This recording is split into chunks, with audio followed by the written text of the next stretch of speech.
Hello students, myself Kumar Ujjwal, faculty of PSIR and have been teaching for last 20 years.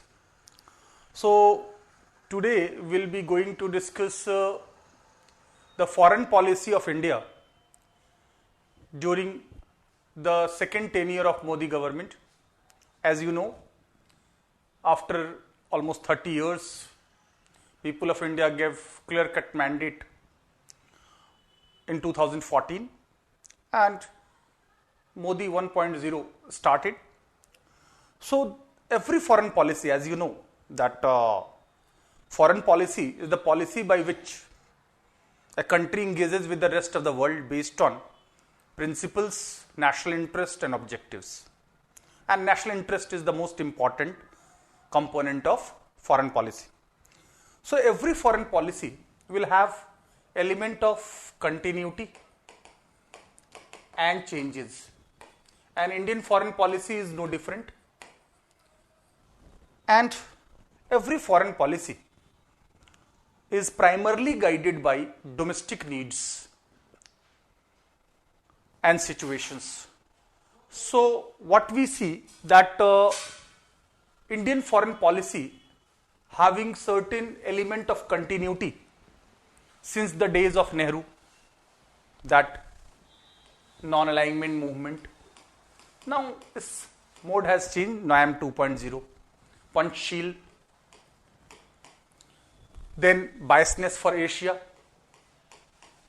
protecting the interest of Indian people or people of Indian origin abroad. These are the elements of continuity in our foreign policy, friendly relation with all, particularly neighboring countries. So in Modi government to 1.0, that is first tenure, 2014 to 2019, the intent was very clear. So there are many elements which are continuing from this, which is continuing till this date, and there are many elements which are subject to change.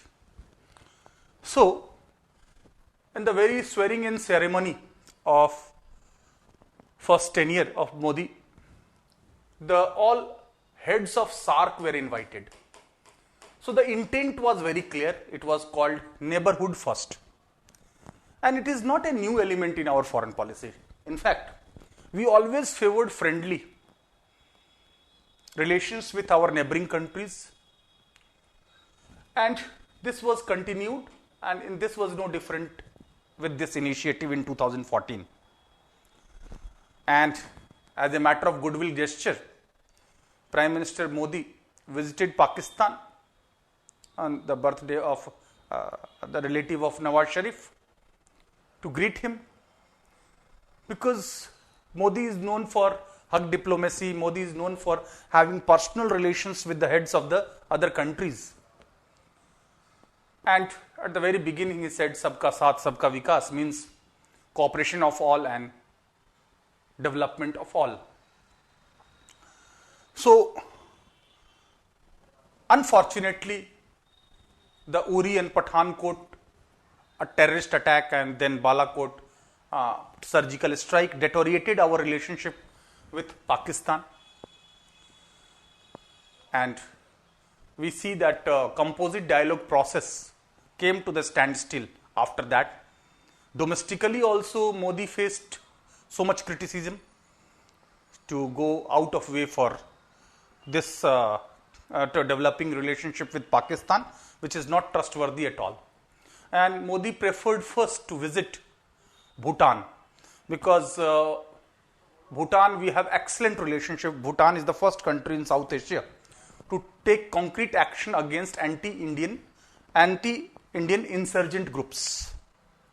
Then he also said that first we will end the darkness of Nepal, and in the next 10 years through hydroelectric projects, and then next 10 years it will be beneficial for India as well.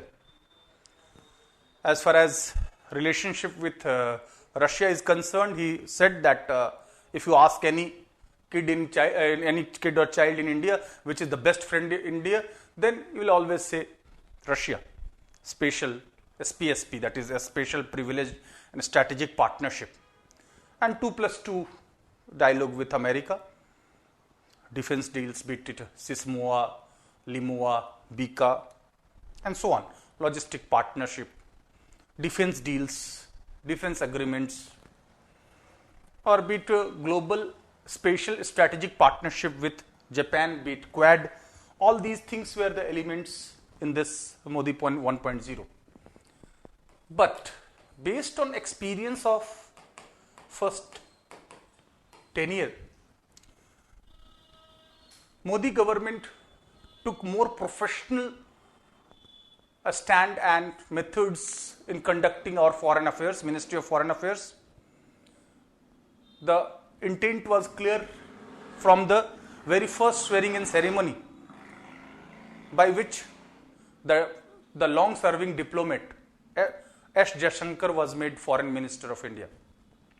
So it was very much clear that in this tenure, foreign policy was being more seriously taken than before. Although it is always seriously taken, because in era of globalization, the more dynamic changes are there around. So we have to go for faster course correction, and there has to be more dynamism and changes and course correction and adaptation as per the changing global context. So instead of SAARC, he preferred BIMSTEC. He called all heads of the BIMSTEC. Earlier it was known as Bangladesh, India, Myanmar, Sri Lanka, Thailand Economic Cooperation. Earlier means in 1997. Later, other countries also joined it, and Nepal, Bhutan, and other countries also, Myanmar also joined BIMSTEC. Means Myanmar was there already, except Pakistan. So in 2019, the intent was very much clear. This was based on experience like Uri, Pathankot, Balakot, and so on. And changes in Pakistan also, as you know, that democratic government of first Nawaz Sharif and then Imran Khan. There was always political instability. There is always role of military and ISI in their foreign policy. So naturally, in spite of all these good intentions and efforts, he had to say we are closer, but we are not together. हम पास तो हैं लेकिन साथ नहीं. That is, clear intent was that Pakistan, water and blood cannot flow together. That we are giving huge quantity of water to Pakistan through Indus Water Treaty 1960, but they are continuing terrorism and they are not serious in combating terrorism. In fact, in direct or indirect manner, they are part of cross-border, state-sponsored cross-border terrorism, although it's a different fact that they themselves have become the victim of terrorism. So the intent was very much clear. In 2019 onwards, and with greater majority, the special status of Jammu and Kashmir under Article 370 was also abrogated. Then Citizenship Amendment Act 2019 was brought. For the first time, a religious angle was added in our laws of citizenship. So that is being viewed in both manner. Some say that it will be threatening our secular fabric, which has been developed, and composite culture which has been developed over a so long period of time. Some say it is assertion by a strong government for religiously persecuted people, particularly in Afghanistan, Pakistan and Bangladesh.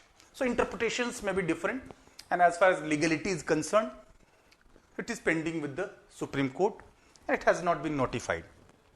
So in 2.0, one of the serious things that we witnessed is COVID-19. Due to COVID-19, WHO declared it in January of severe international concern. Then vaccine nationalism started in 2020. We witnessed the unprecedented lockdown, second lockdown in April 2021, and so on, third lockdown also. So with that, India successfully made Covaxin and Covishield, that also demonstrated that we have the capability, and Modi said not only sabka saath sabka vikas but sabka prayas, means effort of all, because a nation cannot be made strong without effort of all. And India is known as pharmacy of the world.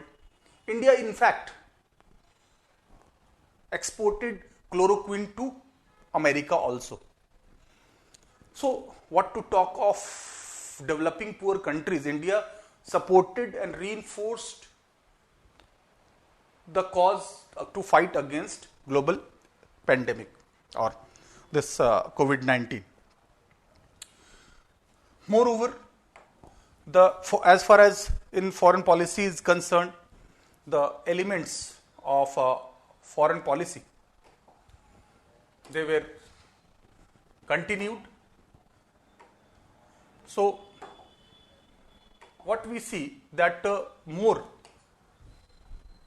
in the time period, because 2020 to 2021 is one of the worst year for humanity in the whole history of humanity. Although fortunately, unlike First World War and Second World War, the infrastructure were not torn because of war, bombing and wars.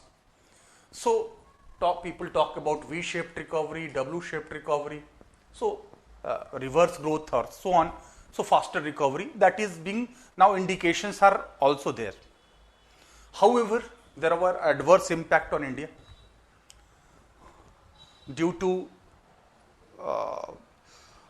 this disturbances in global supply chains. There were inflation, particularly fuel inflation increased, food inflation increased also, energy prices also went up.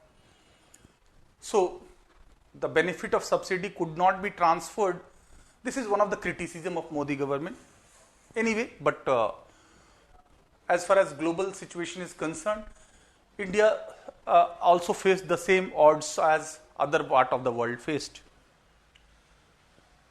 However, the virtual summit continued.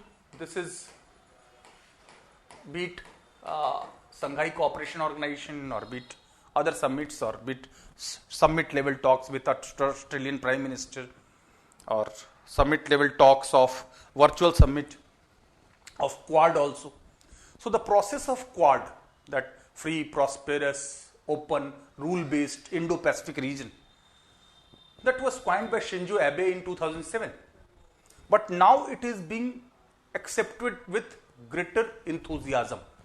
So as far as Quad is concerned, that has been furthered, and a new Quad, kind of Quad is formed, which will include UAE, Israel, India and USA.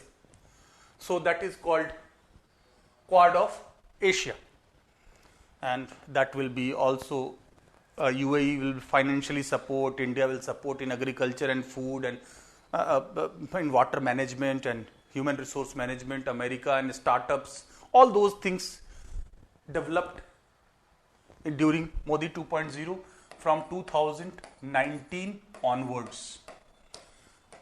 The new elements of foreign policy, like first responder in case of disaster, be it natural or man-made, we see, be it tsunami, be it in Japan, or be it flood in Sri Lanka, be it earthquake in Nepal or earthquake in Pakistan and Afghanistan, even in Pak-occupied Kashmir and Pakistan on humanitarian ground. We were the first to move on humanitarian grounds to assist them. So this led to goodwill earning across the world. And during 2019 onwards, we see further strengthening of relationship with America. Although some critics say that Modi should not have interfered with internal politics of America and he should not have supported Trump. But there can be interpretations, different interpretations regarding that. And Joe Biden came to power. Thanks to strong Indo-American community, they are working as informal ambassadors in Indo-US relationship. As far as relationship with Africa is concerned, that was initiated by Modi, forum level summit. For the first time, all heads in 2015 forum level summit participated. From then onwards, there was no looking back, and high level meets have increased. Frequency has also increased. Modi gifted 200 cows, and first Prime Minister to visit Rwanda. In recent past, the cheetah has been brought from Nigeria, that was covering media attention and public debate was also there. He also said earlier there was kabutar udate the, now cheetah. So the point is that he is asserting that now we have more assertive foreign policy. But some critics say that due to more assertion, our relationship with neighboring countries, be it Pakistan, be it Nepal even, on case of Nepal, be it border dispute like Limpia Adhura, or be it Limpia Adhura or Kala Pani. With Nepal, there was some problem in our relationship. So in this case, what we see that due to greater assertion, sometimes there is fear psychosis among our neighboring countries. So neighborhood first was always there, was always in priority, because the developments in our neighborhood will affect us more. So as far as annual summits are concerned, be it Sochi summit with Russia, or Eastern part Vladivostok summit, or be it first Yuan summit with China and Mamalpuram summit in 2019, that further high level engagement has continued. Although some critics say that in COVID and after, our trade deficit with China has further increased. This is the reason why Modi refused to become part of RCEP, Regional Comprehensive Economic Partnership, that will include all 10 countries of ASEAN. Then it will include India, Japan, Australia, America, and so on, New Zealand. So 18 countries would be there. And Mahathir Mohamad, one of the oldest statesmen and Prime Minister of Malaysia, was quite unhappy with the stand taken by the Modi government. And there was clear assertion that in spite of repeated initiative by Imran Khan's government to have talks with India, India refused. One more important development that started in 2022, that Russia-Ukraine war. Russia-Ukraine war. This is the litmus test for our foreign policy for dehyphenation. Dehyphenation means we will not be linking one foreign policy with the other. We will have autonomy in both cases. So time-tested friend, Russia, we did not want to compromise our relationship. And this is realism and pragmatism. There is no doubt that it is violation of collective security of United Nations, and India always is committed to the principles of United Nations. But at the same time, we did not want to compromise our excellent relationship with Russia. This is the reason why we did not support the sanctions against Russia, or we did not support any motion to describe Russia as aggressor. But at the same time, India did not favor Russian aggression. In fact, India always favor peaceful settlement, political solution based on talks. And it is being said that India can be one of the party for bringing Russia and Ukraine together, because India did not compromise its relationship with Russia on one hand, but at the same time, large number of students were deported to India safely. So, be it Operation Rahat, be it Operation Ganga, be it so many operations are there to rescue Indians whenever they face any problem in any part of the world. So in the case of Ukraine crisis, then one more development in 2021, that again Taliban government came to power, and popularly elected democratic government Hamid Karzai has to leave, and this led to crisis in Afghanistan. But India is taking extra caution in matters of Afghanistan, because Afghanistan has proved to be the graveyard of world powers, be it East India Company in 19th century, be it Russia in 1979 onwards, be it America 2001 onwards. So India is not going to take unilateral or hasty action or stand in case of Taliban. We did not recognize the sovereignty of Taliban directly, although through Moscow talks and earlier Doha talks, we indirectly accepted the Taliban because of realism and pragmatism in our foreign policy. So, be it issue of Ukraine and Russia, be it, and in recent past, Imran Khan has appreciated Modi government for not bowing under American pressure, because America put all sanctions against Russia since 2014 Crimean war, and that sanctions further increased after after this war with Ukraine. So the appreciation was that India did not bow under pressure, and India wanted waiver for S-400 deal. On one hand, India also is going for joint manufacturing of assault rifle AK-227, and as far as India is concerned, India is continuing to purchase discounted oil at discounted rate from Russia in spite of American pressure, Western pressure.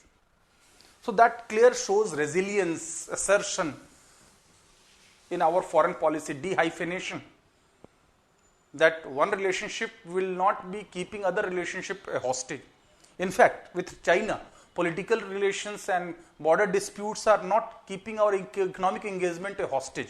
We are going for dehyphenation, delinkage, or separation of both, because we have to accept the logic of functionalism and globalization of the world, and we cannot go away from those initiatives. As far as Modi's government initiative on very new initiatives are concerned, on connectivity, the things are further accelerated. Net security provided to our weaker countries, be it Maldives or other countries in Indian Ocean, that continued. Strengthening Indo-Pacific concept, that continued. 2+2 with Australia and Japan also continued. Quad continued. New version of Quad came into existence. So various new things are coming. But at the core, these are extension. Act East policy, more action based from 2014, that is continued. So those, most of the changes in 1.0 have been continued. But as I said, that every foreign policy will have element of changes, because there can be new situation as far as Ukraine is concerned, Afghanistan is concerned, change in government in America is concerned, Brexit is concerned, and the political changes in Britain, then FTA with Mauritius, the RCEP, the Act East policy, the Latin American policy, because high level, earlier it was known as distant frontier in foreign policy, but high level visits have increased, and we have a strategic relationship with Brazil as well. In wake of lithium ion battery initiative and clean hydrogen energy initiative, and India also co-host with France in International Solar Alliance, then CDRI comprehensive, this development of resilient infrastructure.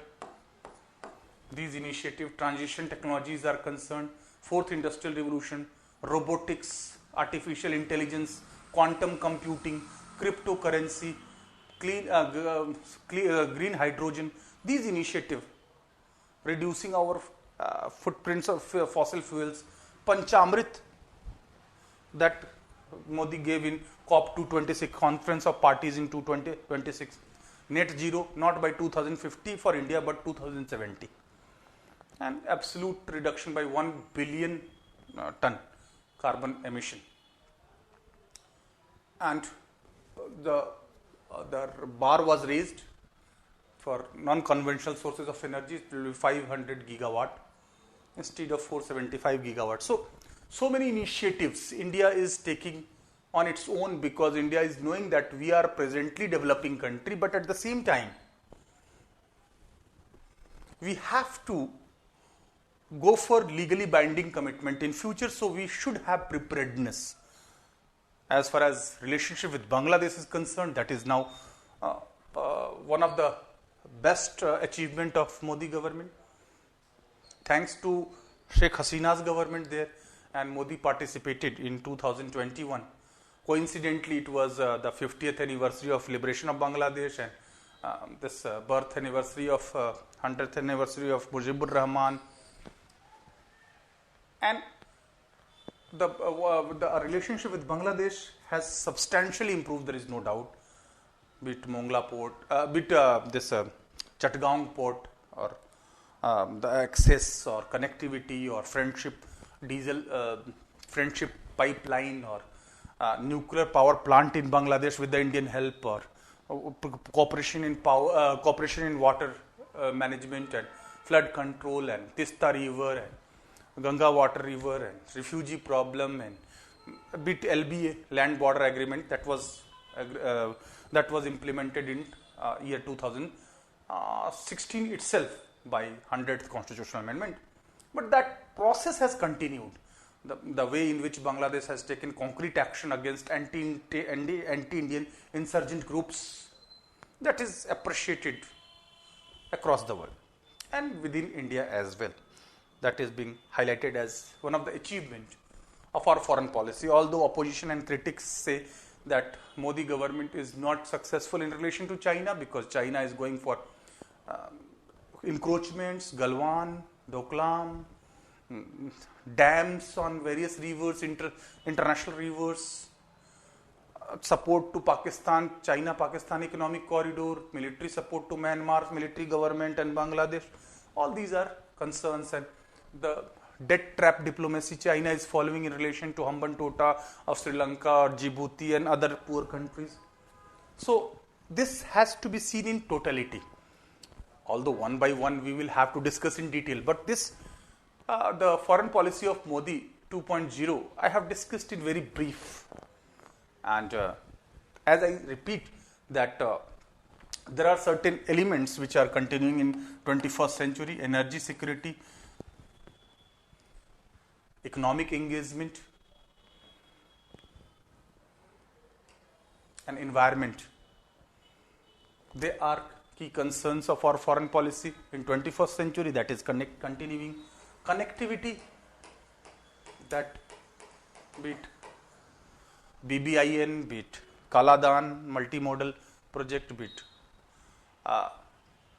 Moscow-Mumbai connectivity, be it Vladivostok-Chennai connectivity, be it Ashgabat agreement, be it IPI, be it so many, be it dehyphenation in relation not only to Palestine and Israel, but Iran and that of